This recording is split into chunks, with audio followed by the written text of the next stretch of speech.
हाँ जी क्लास, हम स्टार्ट करते हैं हम current electricity. What is a current electricity? Current electricity की अगर हम बात करेंगे आपका, current electricity the branch of physics which deal with the which deal with the which deal with the charge which deal with the charge in motions. Charge किसके अंदर है आपका? मोशंस के अंदर। Is called current electricity. इसी को हम current electricity कहते हैं। अब इसी के बारे में हम पढ़ेंगे हम आपका, जिसका नाम है आपका करंट इलेक्ट्रिसिटी। अब करंट कैरियर, करंट लेकर कौन जानते हैं, ये बड़ा इंपॉर्टेंट है समझना आपका। इंपॉर्टेंट क्या, बेसिक है, सब जानते हैं आप लोग। करंट कैसे जाता है, अगर किसी मैटर की बात करेंगे तो किस मैटर में कैसे, अगर हम सॉलिड की बात करेंगे इन सॉलिड, सॉलिड में करंट कैसे फ्लो होता है आपका। सॉलिड की बात करेंगे, सॉलिड में करंट फ्लो होने का रीज़न होता है फ्री इलेक्ट्रॉन्स। क्या होते हैं उसके अंदर? Free electrons. और अगर हम बात करेंगे आपका दूसरा, अगर हम बात करेंगे electrolytes, electrolytic solution, electrolytic solutions में कैसे होता है आपका? इलेक्ट्रोलाइटिक सॉल्यूशंस, इलेक्ट्रोलाइटिक सॉल्यूशंस की बात करेंगे तो इलेक्ट्रोलाइटिक सॉल्यूशंस होते हैं आपका इलेक्ट्रोलाइटिक सॉल्यूशन जिसके अंदर करंट फ्लो होने का रीजंस होता है आपका पॉजिटिव और नेगेटिव आयंस। और अगर हम बात करेंगे आपका सेमीकंडक्टर की, कंडक्टर उसके अंदर होते हैं इलेक्ट्रॉन एंड होल, पढ़ेंगे आप इसे। उसके बाद एक और पॉइंट पे अगर हम बात करेंगे गैसियस फॉर्म में, गैसियस फॉर्म वैसे तो गैस में होते नहीं, लेकिन आयनाइज्ड गैस, कैसी गैस है आपकी? Ionised gas. अब आयोनाइज्ड गैस कैसे होती है आपकी? गैस ले ली, लो रिएक्टिव गैस, उसके अंदर क्या कर दिया, लो प्रेशर और हाई इलेक्ट्रिक वोल्टेज अप्लाई कर दिया तो गैस हो जाती है आयनाइज, उसमें पार्टिकल्स मूव करने लगते हैं। तो पॉजिटिव, अगर आपने सुना होगा आपका cathode tube, positive ions and electrons ये दोनों रिस्पॉन्सिबल होते हैं उसके अंदर आपका। तो ये करंट कैरियर्स होते हैं, सारे के सारे क्या हैं आपका? Current carriers. इन्हीं की वजह से करंट कैरी होता है आपका। अब करंट होता क्या है, बात तो बड़ी बेसिक है सर, हम करंट पढ़ रहे हैं। करंट होता क्या है आपका? करंट का मतलब होता है आपका flow of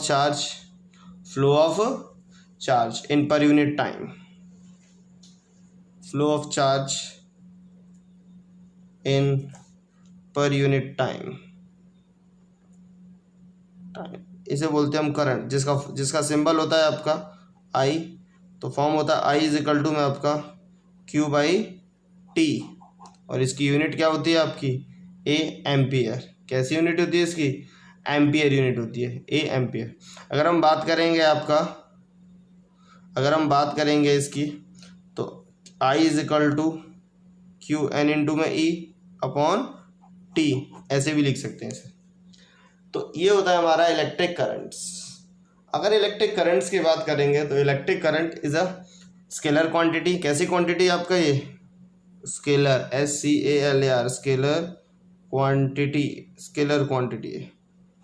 it does not depend upon direction, it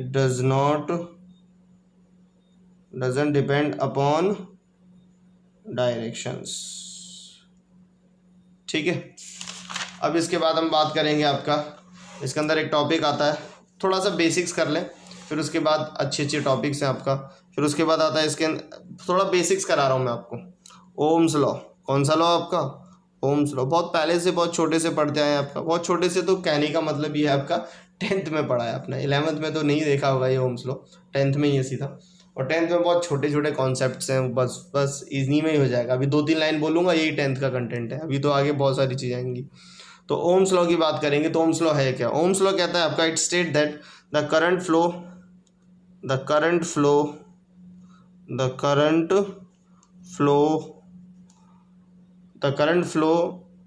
through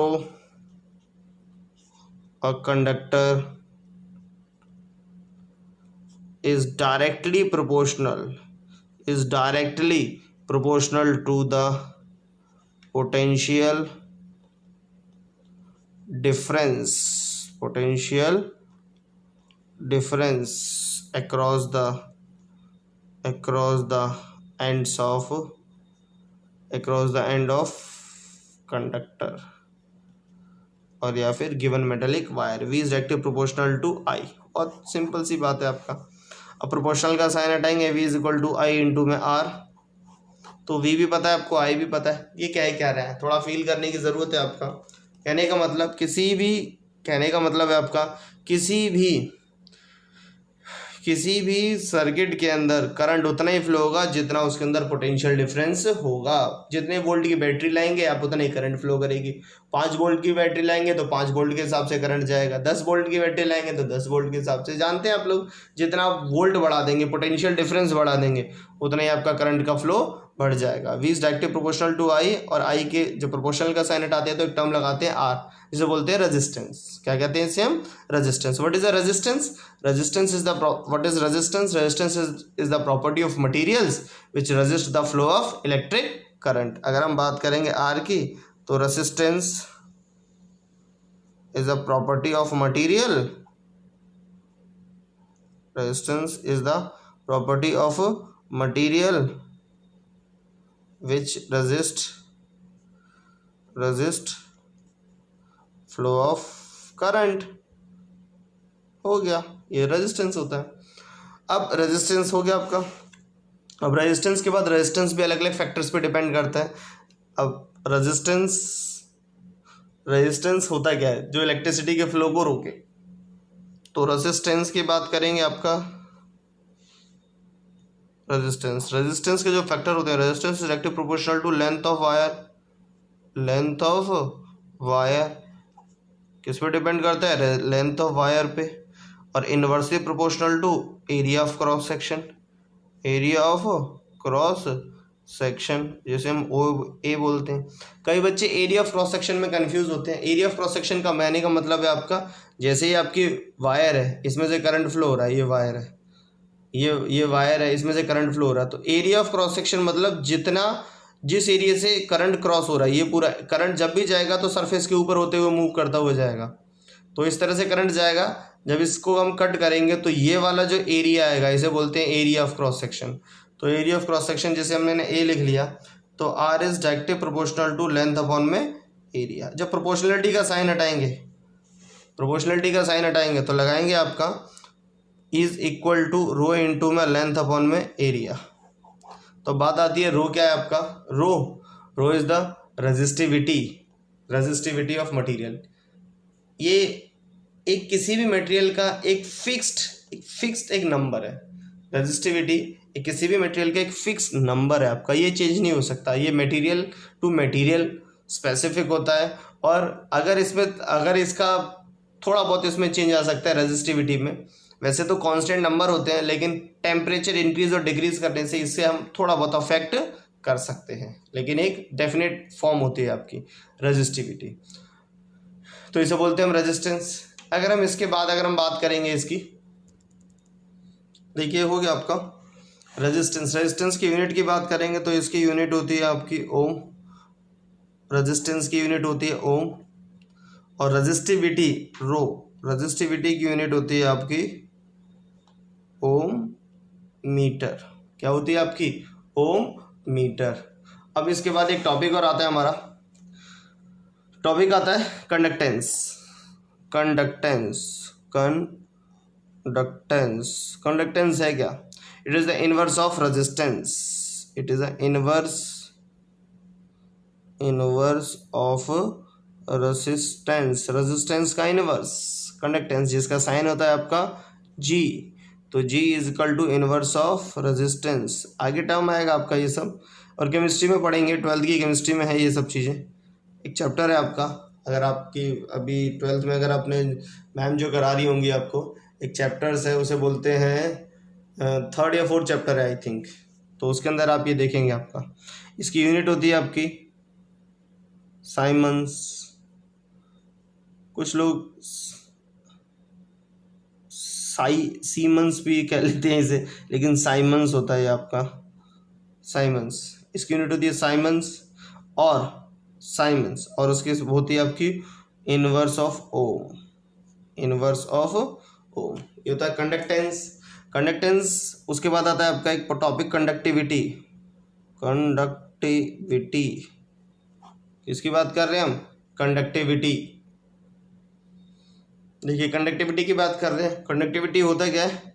it is the inverse of, अब रेजिस्टेंस का इनवर्स कंडक्टेंस और रेजिस्टिविटी का इनवर्स हो जाएगा कंडक्टिविटी। तो conductivity it is the inverse of resistivity. किसकी बात कर रहा हूँ मैं? रेजिस्टिविटी। अभी इसका अगर हम इसको जो सिंबलाइज करते हैं, ये इससे करते हैं आपका sigma. Sigma is equal to 1/रो। रो है ना रेजिस्टिविटी, और इसकी यूनिट होती है आपकी,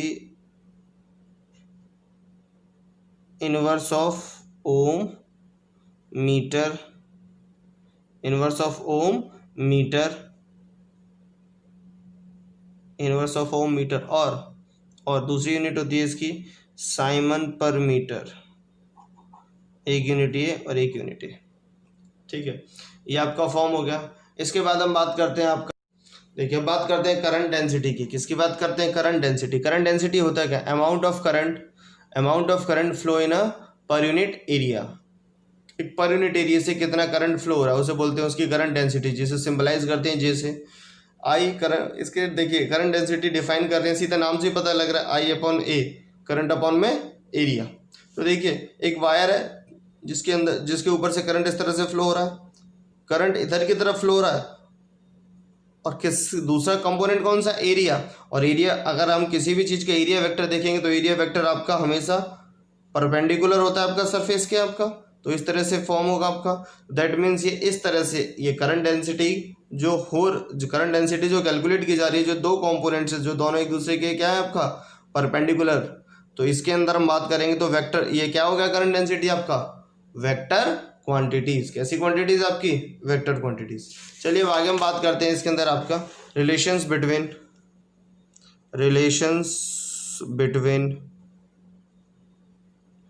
करंट डेंसिटी जे, और उसके बाद आपका conductivity and E is a electric field intensity. आपने सुना होगा आपका इलेक्ट्रिक फील्ड इंटेंसिटी है, या magnitudes of uniform electric field in conductors. ये लिख दूं आपका यूनिफॉर्म इलेक्ट्रिक, सॉरी पूरा लिखता हूँ, magnitudes of uniform electric field in conductor इसे बोलते हैं ई। और वी का मतलब है आपका पोटेंशियल डिफरेंस, वो तो आप जानते ही हैं, पोटेंशियल डिफरेंस। और एक एल होती है आपकी लेंथ ऑफ कंडक्टर।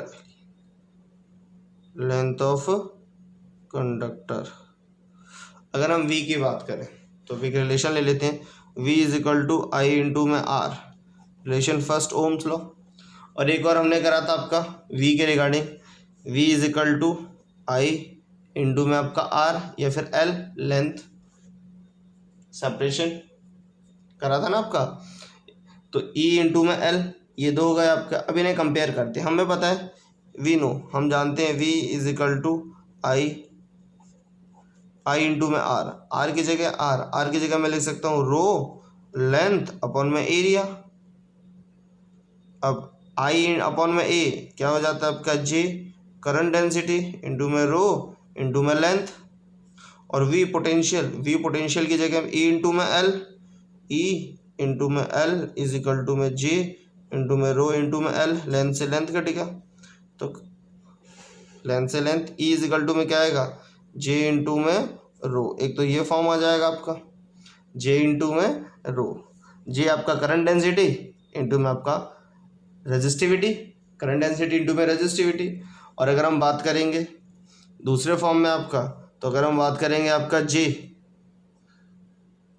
एक तो ये आ गया पहले जे, एक ऐसे भी लिख सकते हैं आपका, तीनों फॉर्म लिख सकते हैं इसे, पहले हाँ ये हो गया। फिर हम बात करेंगे रो इज इक्वल टू में, क्योंकि हमें इसमें भी कर रहे हैं ना, ये आपका इसे बोलते हैं इसका नाम है आपका रो और रो का होता है इसका कंडक्टिविटी, इसका होता है आपका कंडक्टिविटी सॉरी रेजिस्टिविटी, इसे बोलते हैं रेजिस्टिविटी, और रो को बोलते हैं हम कंडक्टिविटी। तो that is equal to resistivity is equal to inverse of conductivity. तो इसकी जगह में ऐसे लिख सकते हैं आपका ई इज इक्वल टू में जे इंटू में 1 रो। तो दैट इज इक्वल टू में J is equal to rho into में ई। तो करंट डेंसिटी का एक और फॉर्म आ गया, current density is equal to में आपका कंडक्टिविटी इंटू में आपका electric field in conductor, electric field in conductor. तो ये फॉर्म हो गया आपका।